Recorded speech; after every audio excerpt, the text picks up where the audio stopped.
नमस्कार। Exam happy by Jharkhand channel में आपका स्वागत है। तो दोस्तों, जुड़ चुका हूं मैं यहां पर आपके लिए परिमल कुमार केस के नई और ताज़ा अपडेट को लेकर के। 9 जनवरी को जेटेट पास अभ्यर्थी और शिक्षा सचिव से हुई वार्ता। जेटेट पास अभ्यर्थियों ने शिक्षा सचिव के समक्ष रखी अपनी बातें। सहायक आचार्य परीक्षा को लेकर के क्या बोले यहाँ पर शिक्षा सचिव और क्या बोले जेटेट पास अभ्यर्थी, इस पर चर्चा यहाँ पर हम करने वाले हैं। सबसे पहली बातें तो सामने यह आई कि झारखंड में जेटेट पास अभ्यर्थियों को अब तक एक बार भी नहीं मौका मिला है। जेटेट पास अभ्यर्थियों ने यहाँ पर अपना तर्क रखे कि झारखंड में जेटेट पास अभ्यर्थियों को एक बार भी अब तक मौका नहीं मिला है और यहाँ पर बहाली हुए बहुत दिन हो गए हैं। झारखंड में हम लोगों को एक अवसर दिया जाना चाहिए और सीटेट को वैलिड नहीं किया जाए, यानी सीटेट वैलिड नहीं करने की मांग रखे हैं यहाँ पर जेटेट पास अभ्यर्थियों। आखिर क्या कुछ कारण है जिससे सीटेट पास को वैलिड नहीं करने की मांग रखी जा रही है?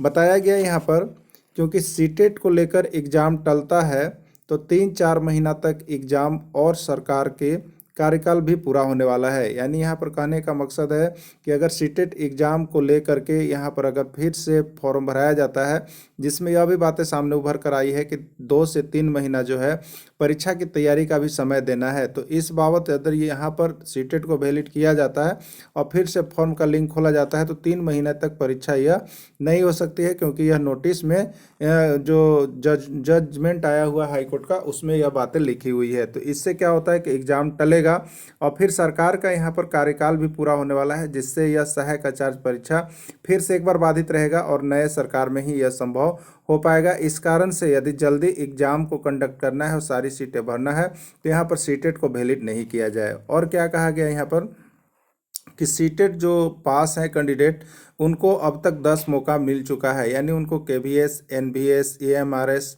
और अन्य परीक्षाएं जो यहाँ पर सेंट्रल होती है उसमें मौका मिला है। लेकिन जो यहाँ पर जेटेट पास अभ्यर्थी हैं जो सीटेट पास नहीं कर पाए हैं उनको एक भी मौका अब तक नहीं मिला है, तो उन्हें अन्य स्थानों पर भी मौका मिल सकता है, वो शिक्षक बन सकते हैं। लेकिन जेटेट पास अभ्यर्थी जो है यहाँ पर शिक्षक नहीं बन सकते हैं कहीं भी, इसलिए यहाँ पर सीटेट को वैलिड नहीं किया जाए। ये बातें यहाँ पर अभ्यर्थियों के पद से रखी गई।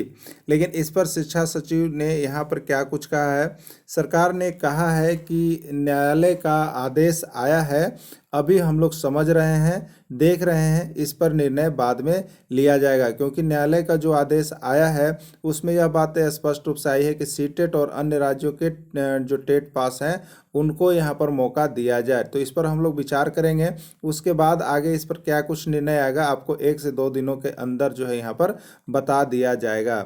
दूसरा बातें यहाँ पर जो सामने निकल के आई, जो सीटेट के संबंध में यहाँ पर अभ्यर्थियों ने रखा है कि सीटेट में क्षेत्रीय भाषा के रिगार्डिंग जो है परीक्षा नहीं हुई है और झारखंड में क्षेत्रीय भाषा जो है यहाँ पर रखा गया है, इसलिए क्षेत्रीय भाषा को भी आधार मानकर आप यहाँ पर सीटेट को वैलिड नहीं कर सकते हैं। और सीटेट को वैलिड यदि नहीं करते हैं तो झारखंड में यहाँ पर जो है परीक्षा 10 से 12 दिनों के अंदर हो सकती है, क्योंकि परीक्षा का जो निर्धारित तिथि था वो 12 तारीख था, लेकिन आज 9 तारीख हो गए हैं और अब तक किसी भी प्रकार का यहाँ पर जो है एडमिट कार्ड नहीं दिया गया है, जिसके कारण परीक्षा टलते हुए नज़र आ रही है। तो आप इन सभी कारणों से यहाँ पर सीटेट को बैंड करके आप जल्द से जल्द परीक्षा ले सकते हैं और इसमें सीटेट पास 2016 और के जो अभ्यर्थी हैं अब तक मौका नहीं मिला है वो भी इस परीक्षा में शामिल होकर के अपना परचम लहरा सकते हैं और उन्हें एक मौका अवसर दिया जाए। ये बातें सामने आ रही है। और बाकी जैसा भी रिपोर्ट आएगा वो हम आपको बताएंगे। वीडियो के अंत तक जुड़े रहें। इसके लिए आप सभी को बहुत बहुत धन्यवाद।